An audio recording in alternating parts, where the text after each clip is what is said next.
ժողովուրդը բարդ է։ Մի հատ կարճ փորձենք անդրադարձ կատարենք ու հասկանանք, թե ինչ ա ուզում անի այսօր մեր գույն բռնապետիկը, այսպես կարելի ասել։ Նա երևում է օրինակավերցրել, չգիտեմ, Քիմչենին, Սադամ Հուսեյն, Ադոլֆ Հիտլեր, չգիտեմ, ումից ա օրինակ վերցրել, ինչա կարծացել, մի քանի բան ա կարծացել ու հիմա փորձում ա այդ բռնապետության օրինակով Հայաստանը դարձնի բռնապետական երկիր։ Նիկոլ Փաշինյան, ուզում եմ դիմեցես ու ասեմ, որ քո մոտ հաստատ չի ստացվելու։ Իզուր ջանքեր մի գործադրել։ Առողջությունը չացնելու, հետո անմերժունակ արկադիակով փորձես ազատվես Դավաճանի խարանից, չի կարելի նման բաներ անել։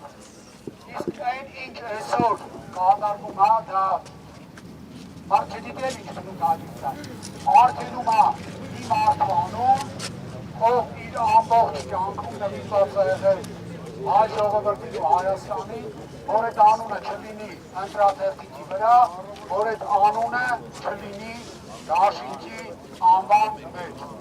Ժողովուրդ ջան, մի բան ուզում եմ ես, որ հստակ հասկանանք բոլորս, որ անունը չլինելը չի նշանակում, որ ուժեղ Հայաստանը չի մասնակցելու ընտրություններին։ Մենք մասնակցելու ենք ու այս իշխանություններին մնացել է ամենաշատը մինչև հունիսի 7-ը։ Ոչ ավել։ Ինչ ուզում է Նիկոլ Փաշինյանն անի, ոնց ուզում է անի ժողովուրդը իր ձայնը բարձրացնելու է։ Մեզ հնարավոր չի ոչ մի կերպով լրացնել հայ ժողովրդին ուղղակի հնարավոր չի։ Ում պատվերն ինքը ուզում է կատարի, ուզում է Ալիևի, ուզում է Էրդողանի, կապ չունի։ Այս վերջերս Ալեն Սիմոնյանը, եթե չեմ սխալվում, հայտարարեց, թե Ադրբեջանը Հայաստանի անվտանգության երաշխավորն է։ Ես անդրադարձել էի սրան, մեկ անգամ ևս ուզում եմ անդրադառնալ, որ Ալեն Նիկոլ Փաշինյան, Ադրբեջանը մաքսիմում կարացել անվտանգության երաշխավորն է։ Քանի որ դուք այս տարիների ընթացքում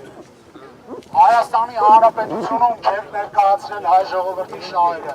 դուք բացառապես եղել եք Հայաստանում Ադրբեջանի ու Թուրքիայի դեսպանն եք,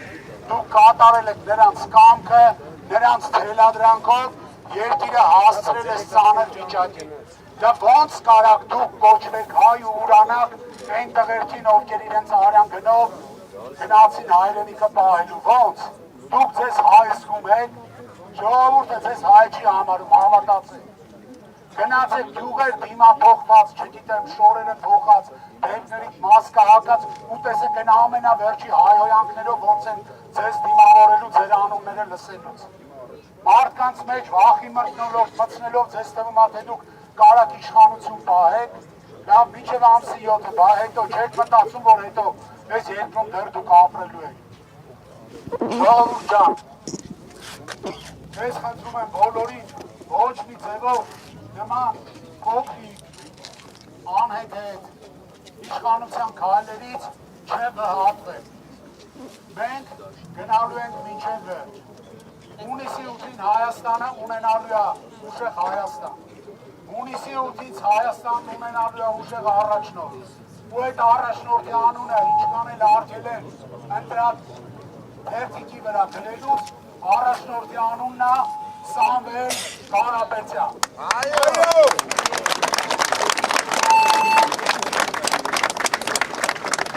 Ժողովուրդ, մենք բոլորս ունենք մի նպատակ։ Ապրել ուժեղ անվտանգ երկրում։ Տեսեք, վերջի օրերի նորից էլի այս իշխանության վերջախավը մի հետաքրքիր թեզ է շրջանառության մեջ դրել, թե մեզ երաշխավորներ պետք չեն Ադրբեջանի հետ խաղաղություն հաստատելու մեջ։ Բերեք մի պարզ օրինակ բերեք։ Ինձ թվում է մեր հայրենակիցների մեծ մասը գործ ա ունեցել բանկերի հետ եւ վարկ ա վերցրել։ Կա չէ տենց բան։ Այդ ոնց է բանկում վարկ վերցնելու ժամանակ, երբ որ քո աշխատավարձը չի երիքում, բանկը երաշխավոր է պահանջում, բայց Հայաստանում թշնամու հետ խաղաղության պայմանագիր կնքելուց երաշխավոր պետք չի, այդ ոնց ալնում, կարող ես թակարտա հերթական, որ հայ ժողովրդին էլի ուսում եք գցեք մեջը, Դնենց արեք, որ մարդիկ է ժողովուրդը առանց երաշխիքի բանկերից են փող վերցնել, թե փող ավելի թանկական մարդկային կյանքերը, թե փող ավելի թանկական մեր հայրենիքի ամեն մի սանտիմետր հողը, այս մարդիկ սրբություն չունեն, այս մարդիկ արժեք ընդհանրապես չունեն, ես այս վերջի ժամանակները փորձում էի գտնել մի բան, որ 18 թվականից մինչ օրս Նիկոլ Փաշինյանը խոստացել ու արել է, տենց բան չգտա, որ 100%-ով այդ մարդը արել է, ամբողջ կյանքը այս մարդը մենակ խաբել է, պառակտել է,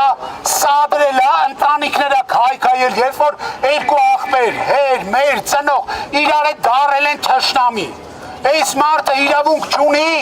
թեկուզ մեկ օր ավել լինի Հայաստանի Հանրապետության ղեկավար, այս մարդը հայ շահը չի ներկայացնում ոչ մի տեղ,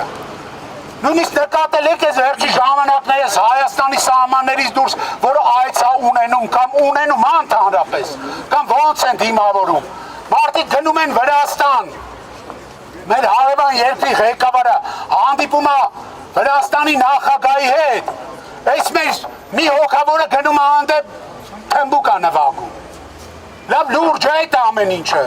լավ լուրջ ժողովուրդ դուք ուզում եք սենց խեղկատակ երկրի ղեկավար ունենաք, որ աշխարհի ծայրից Ամերիկայից մինչև Ավստրալիա ծիծաղում են վրեն, ծիծաղում են բառի բուն իմաստով, թե ժողովուրդը, թե այն մարդիկ, ովքեր ճանաչում են, թե այն մարդիկ, ովքեր քաղաքականությամբ են զբաղվում, այս մարդը քաղաքականության հետ կապ չունի, այս մարդը մեր երկրում է ուղղակի Ադրբեջանի ու Թուրքիայի շահը սպասարկելու համար, ուրիշ ոչ մի բան, ու վախենալով իր աթոռը կորցնելուց, վախենալով ուժեղ Հայաստան Սամվել Կարապետյանի հետ դաշինքի օրեցօր ավելացող համակիրներից փորձում է դաշինքի անվանման մեջից Սամվել Կարապետյան անունը հանի, ընկեր, եթե դու մարդու շողքից ես վախենում, բայց երկրից որ դուրս ես գնում, ոնց է այդ ժամանակ քո վիճակը, չէ ժողովուրդ ջան, մենք հստակ, վստահաբար մենք պետք է մեր ընտրությունը ամսի 7-ին ճիշտ կատարենք, մենք պետք է մեր ձայնը տանք այն քաղաքական ուժին, որը այս երկիրը կուժեղացնի, որը կամրացնի մեր սահմանները ու որը կապահովի Հայաստանի Հանրապետության համար բարեկեցիկ կյանք։